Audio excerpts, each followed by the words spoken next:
उसने एक और अवसर दिया उसके वचन में से समझाने के लिए। उसका वचन आज कलीसिया में क्या कहता है हम देखेंगे भजन संहिता में से, और भजन संहिता 109 निकालें। 109 अध्याय दाऊद का अध्याय है और ये प्रतिशोध की याचना है। हमारा जीवन आशीषों में चल रहा है, हमारा जीवन खुशहाली में है, हमारे जीवन में कोई कष्ट नहीं है, हमें ऐसा लगता है सब बढ़िया है। तब एकदम से एक कांटा निकल के आता है और वो कांटा हमें चुभने लगता है। हमारी तरक्की में आड़े आ सकता है, हमारी खुशियों के अंदर सेंध मार सकता है, हमारे परिवार में लड़ाई करा सकता है। वो कांटा कुछ भी हो सकता है और ये हर एक के मनुष्य के जीवन में कितना भी हम ये सोच लें कि उस कांटे से बच जाएं, नहीं बच सकते। मेरे जीवन में मैं जब अनुभव करता हूँ, मैं मेरे कांटों को बस ये देखता हूँ, पहले वो था, अब ये है, अब ये है। कांटे बदल रहे हैं, उसकी चुभन वही है। कई बार बोलता हूँ प्रभु ऐसा क्यों? हम क्यों एक ऐसा जीवन नहीं जी सकते जहाँ पर कोई हमारा विरोध में खड़ा ना हो, जहाँ हमारी काट करने वाला कोई ना हो? आप लोगों ने प्रार्थना नहीं करी कभी? मैंने तो करी है। उसका उत्तर क्या आया? उसका उत्तर ये आया कि विश्वास में जब तक हम नहीं बढ़ेंगे, जब तक वो कांटा हमारे पास नहीं होगा। हमारी भलाई के लिए ये, जब बिल्कुल स्मूथ चलता है ना, कोई प्रतिशोध नहीं, कोई विरोध नहीं, कुछ नहीं, सब अच्छा अच्छा चलता है, तब हम प्रभु यीशु मसीह के निकट उस गंभीरता से नहीं आएंगे जब हम उस दुख में आते हैं। प्रभु जानता है इनको यदि मैंने वो कांटा नहीं दिया तो मुझे छोड़ के चले जाएंगे, मुझे याद नहीं करेंगे, मुझे भूल जाएंगे। एक राजा का जीवन, दाऊद राजा का वचन है ये, एक राजा का जीवन। मेरे दिमाग से निकल गया। बच्चे जो संडे स्कूल जाते हैं वो चले जाएं, और हमारे नए टीचर आज बीच में दिख नहीं रहे मेरे को। हाँ, वो रहे पीछे। बेटा आप इनके साथ जाओ, आप भी जाओ।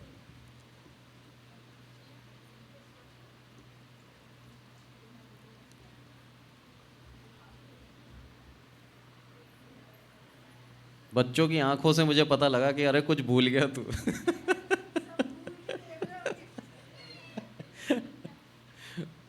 बोला इसी का तो हम इंतजार करते हैं। पर अच्छा है, बच्चे सीख रहे हैं, सबसे मेन बात बच्चे सीख रहे हैं।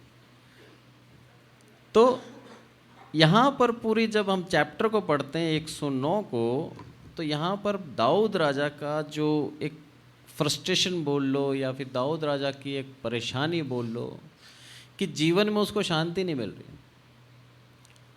हम सब राजा बनना चाहते हैं, पर उस राजा बनने का जो सफ़र है वो तय नहीं करना चाहते। आसान नहीं था दाऊद के लिए राजा बनना, बहुत ही कष्टों से भरा हुआ जीवन। हमें उसका सिर्फ आशीषें दिखती हैं, उसके कष्टों पे हम ध्यान नहीं देते। 12 साल की उम्र में उसका अभिषेक हो गया।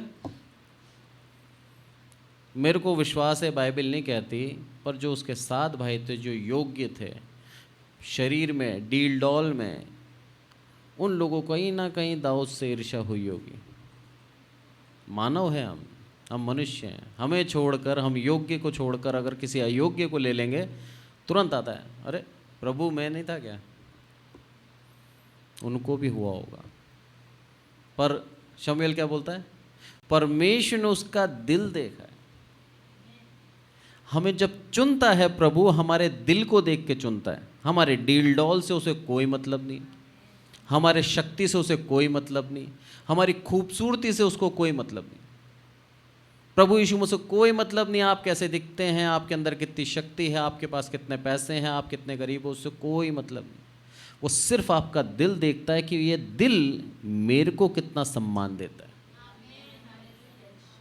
दाऊद राजा का वो दिल देखा उसने, 12 साल का चरवाहा, और जंगल में बैठ के वो उसकी उपासना कर रहे हैं, उसके गाने गा रहा है, 10 तार वाले तार वीणा बजाया जा रहा है उसके, वो बाजा, और परमेश्वर की स्तुति कर रहा है। सोचिए क्या दिल था उसका। अब उसका जीवन धीरे धीरे बढ़ता जा रहा है और परेशानियां जीवन में आती जा रही हैं। जितने बड़े बड़े अचीवमेंट दाऊद ने करे वो सारे उसके विरोध में आके खड़े हो गए, उसी से लोग उससे चिढ़ने लगे। हम चाहते हैं सम्मान मिले, हम चाहते हैं जहां हम काम कर रहे हैं वहां हमारा नाम ऊंचा हो, तो ये ध्यान रखना जैसे ही नाम ऊंचा होगा आपके विरोध में 4 लोग आ जाएंगे। उसी पेड़ को पत्थर लगते हैं जिसमें फल होते हैं। यदि आपको परेशानियां आ रही हैं तो ये जान लीजिए आप वचन के अनुसार सही चल रहे हैं। परमेश्वर आपसे बड़े काम कराना चाहता है।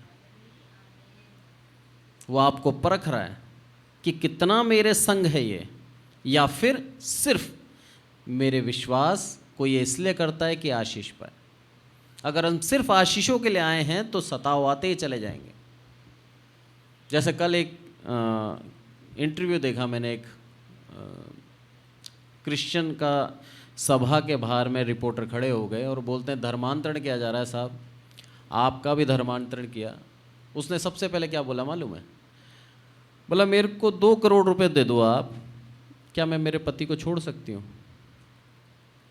बोले जितना प्रेम मैं मेरे पति से करती हूँ ना, उससे कहीं अधिक प्रेम मैं प्रभु यीशु मसीह से करती हूँ। बोला मुझे पैसे दो या ना दो, मैं उसे नहीं छोड़ूंगी। और मेरे पास कोई घर नहीं है, जो तुम बोलते हो ना लालच देते हैं घर बना के देंगे, मेरे पास कोई घर नहीं है, गरीब परिवार से हूँ, पर मेरे को सिर्फ प्रभु यीशु मसीह के उस प्रेम ने बांध रखा है। हमें उसका प्रेम खींच के लाता है। हमारे अंदर कोई योग्यता नहीं है कि हम उसके चर्च में आ सकें, उसकी कलीसिया में बैठकर उसका वचन सुन सकें, हमारे अंदर है ही नहीं वो योग्यता। पर परमेश्वर का प्रेम जो हमारे अंदर है वो हमें विवश करता है। बोला आज संडे है, आज जाना है। दाऊद राजा यहाँ पर उसका जीवन देखिए आप, उसका जीवन का एक और बार थोड़ा सा हम याद करें उसके जीवन को। बहुत ही अधिक उसने बहुत ही ऐसा कार्य कर दिया, यरूशलेम में उसका नाम हो गया, गोलियात को मार दिया उसने। मात्र 14-15 साल का लड़का, लिखा है वचन में उसकी लाली झलकती थी गाल पे, छोटा सा। विश्वास देखिए उसका। बोला मेरे साथ मेरा जीवता परमेश्वर है, तेरे साथ कौन है? उसके उस विश्वास ने गोलियात को मार दिया। जब मर गया गोलियात, तब उसका नाम की कीर्ति फैल गई कि योद्धा है ये। कहाँ चरवाहा, कहाँ बन गया वो योद्धा, एक शूरवीर बन गया। परमेश्वर ने उसकी तरक्की कर दी, पर उसकी तरक्की उसके विरुद्ध आके खड़ी हो गई। वही तरक्की के कारण लोग उसके दुश्मन बनने लग गए, सेनापति बना दिया गया। अब उसके लिए कॉन्स्पिरेसी चालू हो गई, षड्यंत्र चालू हो गए कि इसको इस पद से कैसे हटाया जाए। कितना झेलता है दाऊद सोचिए, पर उसके बावजूद भी वचन कहता है 7 बार परमेश्वर का धन्यवाद देता था। 7 बार। हमारे जीवन में परेशानियां आती हैं, निराशा आ जाती है तुरंत कि प्रभु जहां देखता हूं वो मेरे विरोधी हैं, जहां देखूं वो मेरे लिए झूठ बोलते हैं, मैं क्या करूं? पहली आयत पढ़ें इसकी।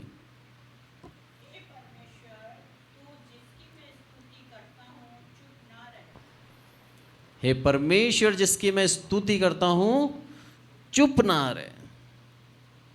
दूसरी आयत, क्योंकि दुष्ट और कपटी मनुष्यों ने मेरे विरुद्ध मुंह खोला है, वे मेरे विषय में झूठ बोलते हैं। धन्यवाद। वो मेरे विषय में झूठ बोलते, आपके विषय में झूठ बोलते हैं, मेरे विषय में झूठ बोलते हैं। और जब हमारे ऊपर झूठे आरोप लगते हैं ना, तो उससे बुरा कुछ भी नहीं लगता। हमने कुछ किया नहीं, हमारे ऊपर आरोप लग गया, यही करता है साहब। तिलमिला जाता है इंसान, कैसे अपने आप को सिद्ध करे, कैसे अपने आप को प्रूफ करे कि मैं सच्चा हूं, और हमारी परिस्थितियां हमारे विरोध में चल रही हैं। निराशा, यहां पर शैतान आके चोट करता है। पर दाऊद का जीवन देखिए आप, कितना खूबसूरत जीवन दिया उसने। यहां बोल रहा है वो कि प्रभु मेरे लिए झूठ बोलते हैं ये लोग, पर उसके बावजूद भी उसकी स्तुति, उसकी आराधना बंद नहीं हुई। निराशा है जीवन में, उदासी है जीवन में, प्रतिशोध की याचना भी कर रहा है, प्रभु तू देख, मैं तो कुछ नहीं कर सकता, पर तेरी प्रशंसा मेरे मुख से होती रहेगी। ये चाहता है प्रभु। विपरीत परिस्थितियों में भी हम उसकी प्रशंसा, उसकी स्तुति, उसके गाने हम गाते रहें, उसका धन्यवाद हम देते रहें। जब हम ऐसा करते हैं तो हम शैतान को नीचा कर देते हैं और हमारे प्रभु यीशु मसीह को ऊंचा कर देते हैं। तब प्रभु यीशु मसीह बोलता है, ये है मेरा दास, कर परेशान, कर इसके पिते विपरीत, कितनी जो तेरे को करना है कर, झूठ बोल इसके विरुद्ध में, पर इसके मुख से मेरे विरुद्ध में कुछ नहीं निकलेगा। ये चाहता है प्रभु, उसको नीचा दिखाना चाहता है बार बार। पर हम कई बार निराश होके उस काम को ही छोड़ देना चाहते हैं, वहां से भाग जाना चाहते हैं कि शायद हम बच जाएंगे। पर कहीं भी चले जाओ, अगर उसमें बढ़ना है प्रभु में, तो कांटे आवश्यक हैं। पौलुस क्या बोलता है, बोला एक कांटा मुझे चुभता है। पौलुस जैसा धर्मी कोई हो सकता है? उसके वचनों से प्रचार किया जा रहा है और पौलुस बोलता है मेरे ही वचन के अनुसार, मैंने जो लिखे हैं उसी के अनुसार प्रभु यीशु मसीह भी न्याय करेगा। इतना ज़्यादा उसको परमेश्वर ने क्या दिया, आशीष दी, सब कुछ, उसके बावजूद भी उसके जीवन में कांटा था। उसका पेट दर्द कभी नहीं जाता था, दुखी था बेचारा। शारीरिक अवस्था से इंसान को तोड़ता है शैतान। शैतान जानता है इसको क्या चीज़ तोड़ सकती है, उस सब के लालच को जानता है। मेरा कुछ और हो सकता है, आपका कुछ और हो सकता है, पर वो जानता है हमारी कमजोरी क्या है। हमारी उस कमजोरी से अगर हमें आगे निकलना है तो हमें परमेश्वर के पुत्र प्रभु यीशु मसीह पे विश्वास करना पड़ेगा, उसकी आज्ञा के अनुसार चलना पड़ेगा। जीवन का लालच जब ही जा सकता है जब हम खुद त्याग कर दें, उन चीजों का त्याग करने लग जाएं जिसका लालच है, ऑटोमेटिक जीवन का लालच चला जाएगा। पर जब तक हम उसका संचय करेंगे तब तक जीवन का लालच नहीं जा सकता। इसलिए क्या बोलता है वो कि पिता मेरे विषय में क्या बोलते हैं, वो मुंह खोलते हैं। सबसे बड़ी बात तो कि मैं तेरा दास, तूने मुझे चुना। उसके बाद भी उनका साहस देखिए कि मेरे विषय में अपना मुंह खोलते हैं। वचन कहता है कि मेरे भजन संहिता 34 में लिखा है कि मेरे विरुद्ध में जब वो बोलते हैं तो प्रभु क्या करता है, उनका नामो निशान मिटा देगा। शुक्रवार को प्रचार किया था मैंने, सिर्फ विरुद्ध में बोलने से। इसीलिए बोलता है दाऊद राजा, अरे वो बोल रहे हैं प्रभु तेरे वचन के अनुसार कर, मिटा दे उनको। और क्या हुआ, शाऊल मिट गया। क्या परिस्थिति आई सोचिए। जो व्यक्ति दाऊद को मारने की कसम खा चुका था, जो व्यक्ति ने सब कुछ छोड़कर दाऊद का पीछा करना चालू कर दिया, उस व्यक्ति को खुद आत्महत्या करनी पड़ी। परमेश्वर पहले पूरी योजना बनाता है, उसके बाद उस योजना के अंदर बनाने देता है, उस योजना को भला बना ले, फिर उस योजना में उसी को मरवा देता है। हामान को देख सकते हैं हम उदाहरण। मुर्दकी डर गया था और बोलता है पूरी जाति नाश हो जाएगी, हमारे पास सिर्फ प्रार्थना के अलावा और कुछ नहीं है। एस्तर से बोला जा, यही समय है, इसीलिए तुझे यहाँ पटरानी बना के भेजा परमेश्वर ने, कर निवेदन। गई वो, उसके प्राण को खतरे में डाल के गई वो, क्योंकि राजा से मिलना एक पटरानी के लिए, रानी के लिए स्वाभाविक नहीं था। उसमें भी उसकी परमिशन बिना वो पहुंच नहीं सकती थी।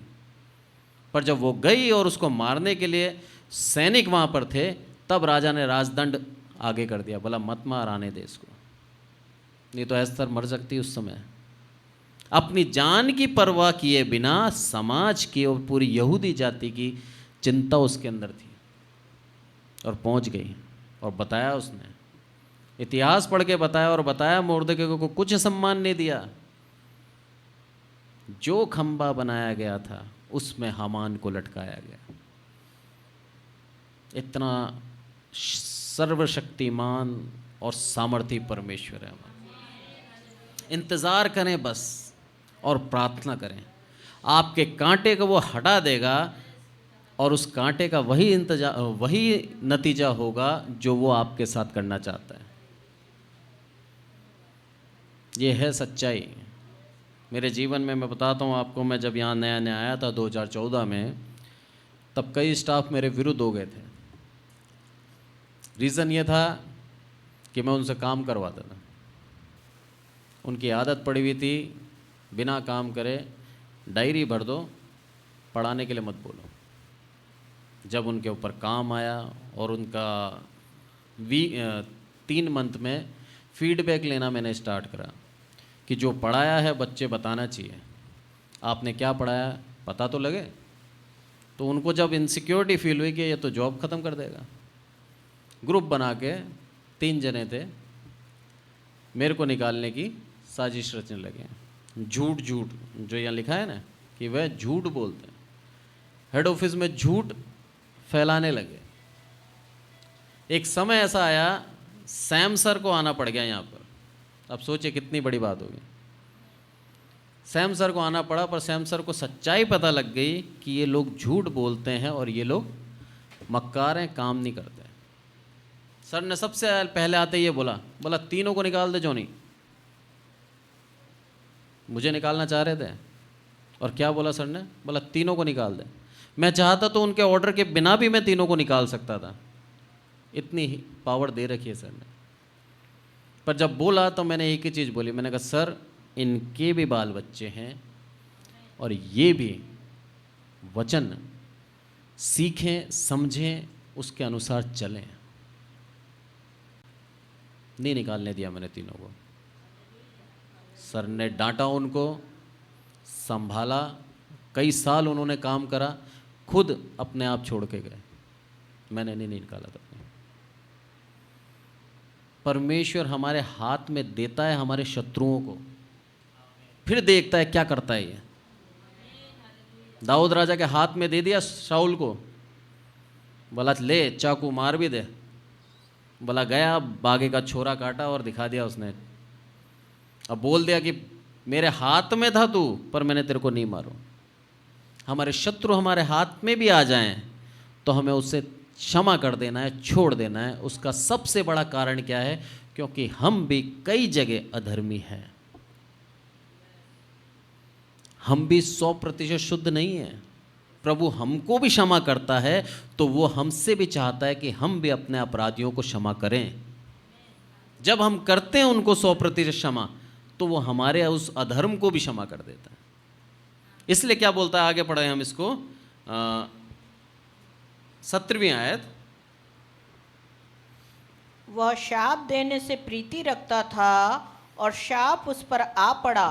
वह आशीर्वाद देने से प्रसन्न न होता था, इसलिए आशीर्वाद उससे दूर रहा। क्या बात! श्राप देने से प्रीति रखता था साहब, सबको बोलता था तेरा नाश हो, तेरे घर में तरक्की ना हो, तेरे बच्चे भूखे मरे हैं, तेरे बच्चों की नौकरी ना लगे, तेरे बच्चों की शादी ना हो, और शादी हो गई तो बच्चे ना हो इसके। ऐसे श्राप दे रहे हैं अलग अलग, और भी गलत गलत श्राप हो सकते हैं। और क्या लिखा है वचन में? वो प्रीति रखता था श्राप देने से, और श्राप उसके ऊपर आ पड़ा। कितना दुर्भाग्य है ये। आज मैं चाह रहा हूँ कि मैं कैसे भी करके, उदाहरण के तौर पे ले रहा हूँ, बहुत सज्जन इंसान है, पास्टर अजीत का एक्सीडेंट हो जाए साहब, उदाहरण के तौर पे, है ना, कहीं से कहीं तक नहीं चाहते हम ऐसा कुछ हो, और मेरा ही हो जाए। ये है प्रभु का न्याय। मेरे दास को तू मारना चाहता है, मेरे दास को तू खत्म करना चाहता है, मेरे दास के लिए तू श्राप देता है, तेरे ऊपर श्राप आएगा। ये है परमेश्वर का न्याय। फिर जब मेरा हो जाएगा तब ये क्या हुआ, मांगा तो किसी और के लिए था, हो मेरे पे गया। ये और क्या लिखा है, आशीर्वाद देने से अप्रसन्न था साहब, खुशी नहीं मिलती थी उसको, उससे आशीर्वाद दूर रहे। परमेश्वर के सारे आशीर्वाद उससे दूर हो जाएंगे यदि वो परमेश्वर के दासों के खिलाफ खड़ा होता है। ये है आज का वचन। हम सिर्फ प्रार्थना कर सकते हैं उन कांटों के लिए, हम निकाल नहीं सकते उनको, हम हटा नहीं सकते उनको। दुख होता है, परेशानी होती है कि मैंने इसका कुछ नहीं बिगाड़ा, ये मेरे खिलाफ क्यों खड़ा है, पर वो खड़ा रहेगा क्योंकि उसने, शैतान ने उसको नियुक्त करा है आपके विश्वास को खत्म करने के लिए, आपकी आशा को निराशा में बदलने के लिए शैतान ने वहाँ पर नियुक्त करा है। और आपका परीक्षा चल रही है, कब तक आप निराश नहीं होते। हम हर बार उसको बोलें प्रेज द लॉर्ड, जय मसीह की। उस कांटे से हम मिलें खुश होकर, उसके सर पर अंगारे रखेंगे हम खुश हो गए, अरे बहुत खुशी हुई आपसे मिलकर, वो अंगारे रखेंगे हम उसके सर पे, हम उसे आशीष दें, बोला तेरा भला हो, तेरा कल्याण हो। वो आशीष लौट के आपके पास आएगा निश्चित, वचन कहता है, मैं नहीं कह रहा। हम उसको आशीष दें। प्रभु चाहता है कि हम आशीष के वचन निकालें सबके लिए।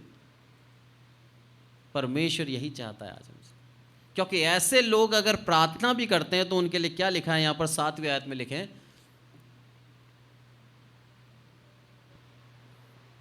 जब उसका न्याय किया जाए तब वो दोषी निकले और उसकी प्रार्थना पाप गिनी जाए।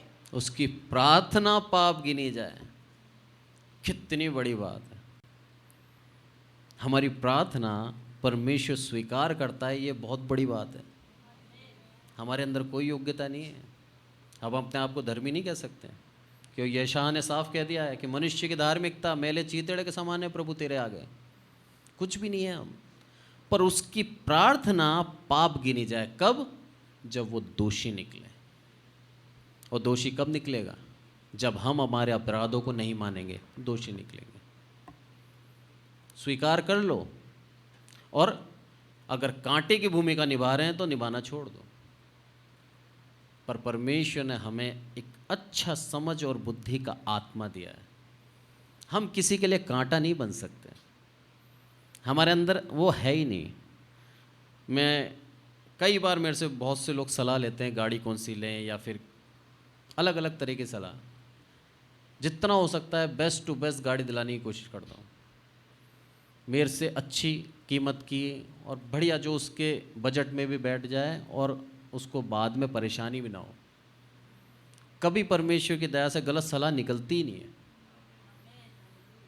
पर बहुत से ऐसे हैं मेरे जीवन में, मैंने उनका अनुभव किया है, उल्टी सलाह ही देते हैं। रीज़न क्या है? अरे हमसे आगे निकलेगा, ऐसे कैसे निकल जाए। नहीं देते सही सलाह। इसलिए सबसे सलाह भी नहीं लेनी चाहिए। परमेश्वर का भय मानने वाला व्यक्ति है तो उससे ले सकते हो आप, बाकी किसी से नहीं लेनी चाहिए। आपके विचारों के अंदर ऐसा मतभेद डाल देगा, आप सोच में पड़ जाओगे। इसलिए बोलता है उनकी प्रार्थनाएं क्या हो गई? पाप गिनी गई। अब उनका प्रार्थना आराधना करना भी पाप हो गया। कितना बड़ा दुख की बात है। दुनिया को दिखाने के लिए कर भी रहे हैं तो भी वो प्रार्थना को स्वीकारा नहीं जा रहा, तो भी उससे वो अपना पाप ही बढ़ा रहा है। क्यों प्रार्थना पाप गिनी गई? उसका एक उदाहरण देता हूँ मैं आपको।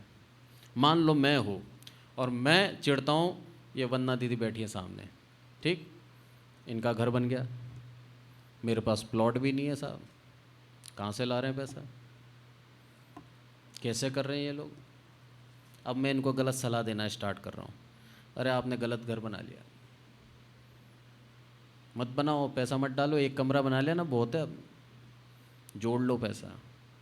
इनको क्या लगेगा? जोड़ लेना चाहिए। या फिर और गलत सलाह दे दूँ, बेच बाज दो इसको, तो अच्छी रेट मिल जाएगी, दूसरी जगह चल जाना, क्योंकि पैसा हाथ में आते ही खर्च हो जाता है, बनता नहीं है कुछ भी। अब मैं इनको सलाह पे सलाह गलत दिए जा रहा हूँ, और ये अगर उस सलाह को मान लेती है एक भी और इनका नुकसान होता है, तो मेरे परमेश्वर ने देख लिया कि इसके कारण इसका नुकसान हुआ है। अब मैं परमेश्वर से प्रार्थना करता हूँ, प्रभु तू जो सब कुछ जानता है, मेरे धर्म को जानता है, मैं तेरे लिए प्रार्थना करता हूँ, मैं तेरे लिए प्रचार करता हूँ, मैं तेरे लिए जगह जगह जाता हूँ, प्रभु क्या बोलेगा? तूने सलाह क्या दी वो भी बोल, जो गलत काम किए वो भी बोल, अच्छाई मत गिना। मैं दोनों चीज़ देखता हूँ। इसीलिए बाइबल का वचन क्या है? दोधारी तलवार, बोलने वाले के लिए भी और सुनने वाले के लिए भी, दोनों के लिए है। इसीलिए मेरी प्रार्थना उस समय पाप गिनी जाएगी, क्योंकि मैंने गलत सलाहें दी हैं लोगों को। पर यदि मैं पूर्ण रूप से अच्छी सलाह देता हूं और सबकी भलाई चाहता हूं, सबको आशीर्वाद देता हूं, तो मेरी प्रार्थनाओं को प्रभु सुनेगा और मुझे भी आशीर्वाद देगा। हमें घृणा नहीं रखनी चाहिए किसी की उन्नति से, हमें उससे खुश होना चाहिए कि प्रभु बहुत बहुत धन्यवाद तेरा, एक और गवाही आई जीवन में, एक और व्यक्ति परमेश्वर का खास हो गया, एक और परमेश्वर तूने उसको चुन लिया, वो भी तेरे राज्य में आ गया। सैम सर बोलते हैं, मेरे को याद है, आंटी को भी याद होगा, नए मसीह का सबसे बड़ा दुश्मन कौन होता है? पुराना मसीह। सच्चाई है। रीजन क्या है मालूम है? नया मसीह आया, गवाही दी, वाहवाही लूट गया। तो कैसे लूट गया? हमारी धार्मिकता कहाँ गई? दाऊद राजा इसलिए नहीं परेशान था कि उसने गोलियात को मारा था, वो इसलिए परेशान था कि दूसरों ने उसको नहीं मारा था। हम नहीं मार पाए, ये कैसे मार दिया इसने। हम आश्चर्य के काम करते हैं, वो इसलिए नहीं दूसरे परेशान हैं, उनसे हो नहीं रहे इसलिए परेशान है। प्रभु यीशु मसीह से दुनिया क्यों पीछे उसके पड़ी हुई थी, क्यों उसको मारना चाहती थी? उसका सबसे बड़ा कारण यही था, उसकी प्रार्थनाओं में, उसके शब्दों में आश्चर्य कर्म थे। वो सिर्फ बोलता था तो ही हो जाता था, और ये लोग इतना सब कुछ कर लेते थे तो नहीं होता था। इसीलिए तो उसके चेलों के पास आए थे और बोला था, ये कैसे करते हो, मेरे को मोल बेच दो। खरीदने के लिए तैयार थे उस पावर को। सोचिए, वो पावर, वो पवित्र आत्मा आपको फ्री में दे दी, हम सब के अंदर है। उस आत्मा के अनुभव से जब हम प्रार्थना करेंगे, हमारी प्रार्थना सुनी जाएगी। उस प्रार्थना के अनुभव से जब हम आशीर्वाद देंगे, हमारा आशीर्वाद लगेगा।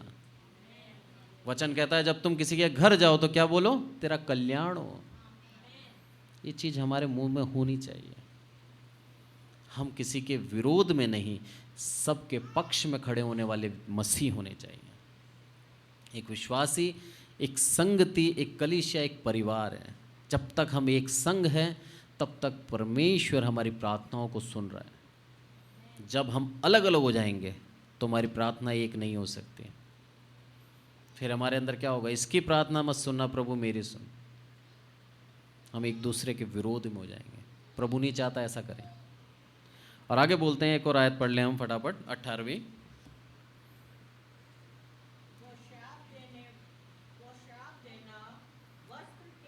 समान पहनता था, और वह उसके पेट में जल के समान और उसकी हड्डियों में तेल के समान समा गया। श्राप देना, वस्त्र के समान पहनता था साहब। वस्त्र बदलते हैं ना हम रोज, बहुत से तो एक दिन में 4-4 बदलते हैं। जब मैं छोटा था, मुझे याद है, मेरी मम्मी दुखी थी मेरे से, एक दिन में 2-2, 3-3 कपड़े चेंज कर रहा हूँ। परेशान, बोला कौन धोएगा? धोती भी वही थी, पर बार बार बदलना। ऐसे ही वो लोग श्राप बदल रहे हैं। आज मिले मेरे से, अरे तेरी गाड़ी एक्सीडेंट हो जाए। फिर कल मिलेगा, ये चीज़, तेरी टीवी फूटनी चाहिए। फिर परसों मिलेगा, तू ही गिर जा। बदल रहा है। और हो क्या रहा है? जो बोला वो उसके साथ हो गया। कब हुआ? जब मैंने पूर्ण विश्वास रखा तब हुआ। ऐसे नहीं हुआ। जब मैंने उस अवस्था में परमेश्वर का धन्यवाद दिया तब हुआ।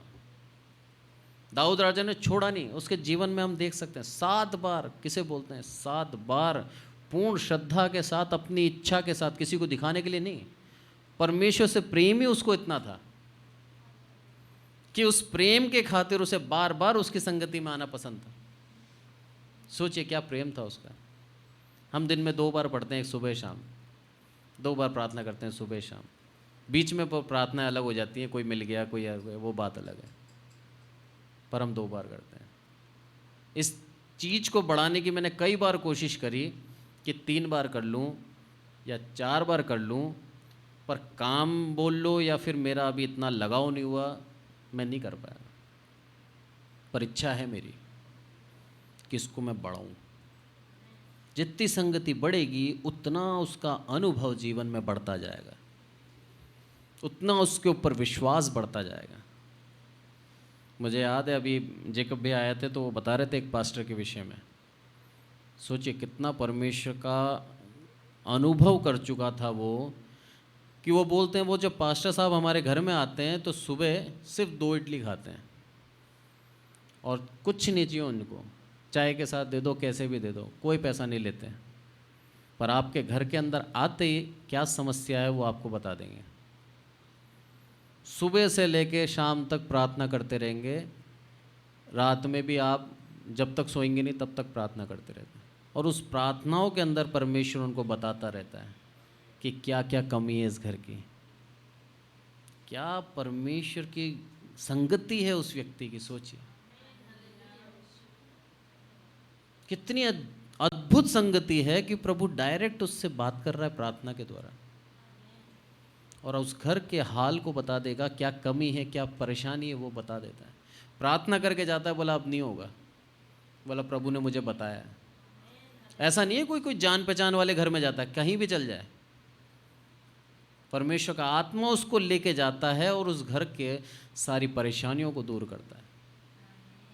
ये है उसके विश्वास, ये उसके परमेश्वर के दास की संगति परमेश्वर के साथ। यही दाऊद था, उस संगति से वंचित नहीं होना चाहता था, उस प्रेम से दूर नहीं जाना चाहता था, इसीलिए बार बार उसके पास आ जाता था। और हर एक बात, भजन संहिता मेरे को बहुत अच्छा लगता है पढ़ना, इसमें आप देखिए अपने दुष्टों के लिए भी, अपने विरोधियों के लिए भी उसने जिस तरह से प्रार्थना करी है, कहीं भी वो खुद अपने ऊपर श्रेय नहीं लेता कि प्रभु मैं ऐसा करना चाहता हूँ। हमेशा उसने परमेश्वर के हाथों में रखा है उन दुष्टों को भी, कि प्रभु तू कर, तेरे हाथ में है वो। और यहाँ पर भी वही बोलता है, तू कर प्रभु। ये प्रार्थना पूरी यही है। लास्ट आयत पढ़ लेते हैं एक हम, 31वीं। क्योंकि वह दरिद्र की दाहिनी ओर खड़ा रहेगा और उसको प्राण दंड दिलाने वालों से बचाए। यह है परमेश्वर की महानता। हम जो दीन दरिद्र हैं, हमारा कोई सहायक नहीं है, कोई सहायता करना आता भी नहीं है। अमीरों को सहायता करने सब आ जाएंगे, क्योंकि उनको मालूम है आज मैं इसको 1 लाख रुपए दूंगा तो कल ये मेरे को 1 लाख लौटा सकता है। पर जब हमारी जेब में पैसा नहीं होता ना, हमें कोई देता भी नहीं। इसीलिए बोलता है ये, दरिद्र के साथ दाहिने खड़ा रहेगा परमेश्वर, और जो लोग उसको खत्म करना चाहते हैं उनसे उसके प्राण को बचा लेगा।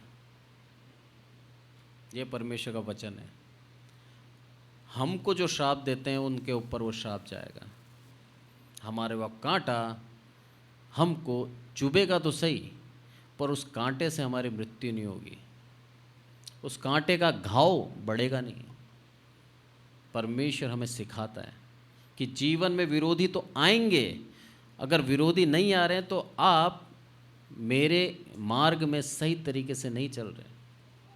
शैतान को परेशानी जब होती है, जब उसके छोड़कर परमेश्वर प्रभु यीशु मसीह की संगति लोग बात करने लग जाते हैं। आप पाप करते रहो, आप किसी को दुखी करते रहो, कुछ भी करते रहो, आपको ज़्यादा परेशानी नहीं आएगी। पर जैसे ही आप बाइबल पढ़ना स्टार्ट करोगे, प्रार्थनाएं करना स्टार्ट करोगे, चर्च में आना स्टार्ट करोगे, आपको संडे को ही सुबह काम निकल के आएगा। जाने नहीं देता, नहीं चाहता वो कि हम उसकी संगति में बढ़ें। पर परमेश्वर का वचन आज हमें कहता है कि कैसे ही क्यों ना दुष्ट हमारे जीवन में हो, हमें हर बार उसका धन्यवाद देना है, क्योंकि वो हमें उस दुष्ट से बचाने की शक्ति रखता है, सामर्थ्य रखता है। आइए प्रार्थना करें। हे हमारे प्रभु, आपका बहुत बहुत धन्यवाद ईश्वर, सब कुछ आपके हाथों में सौंपते हैं ईश्वर।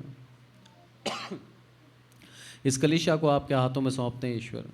एक उत्तम वचन दिया आपने, इसलिए आपका धन्यवाद ईश्वर। हमारे जीवन में कई ऐसे लोग हैं ईश्वर जो हमसे खुश नहीं हैं ईश्वर, हमारे विरोध में खड़े हैं ईश्वर, हमें मेरे प्रभु नाश करना चाहते हैं, ख़त्म करना चाहते हैं ईश्वर। पर आपका वचन कहता है कि आप हमें बचा लेंगे, आप हमारे दाहिनी ओर खड़े हैं। यही मेरे प्रभु हमारे लिए बहुत बड़ी आशीष है ईश्वर। दुनिया की चमक से हमें बचाना है ईश्वर, दुनिया के पैसों से हमें बचाना है ईश्वर, हमारे जीवन से लालच निकालना है ईश्वर। हम लालच में होकर ही पाप करते हैं ईश्वर। हमारे जीवन में संतुष्टि देना ईश्वर, हमारे जीवन में एक विश्वास देना कि आप हमारे साथ हैं तो हमारा भविष्य उज्ज्वल है ईश्वर। आप क्या हमारे जीवन का मार्ग को आप सीधा करने वाले परमेश्वर हैं ईश्वर। सब कुछ आपके हाथों में सौंपते हैं। यहाँ पर बैठे हर एक विश्वासी को आपके हाथों में सौंपते हैं।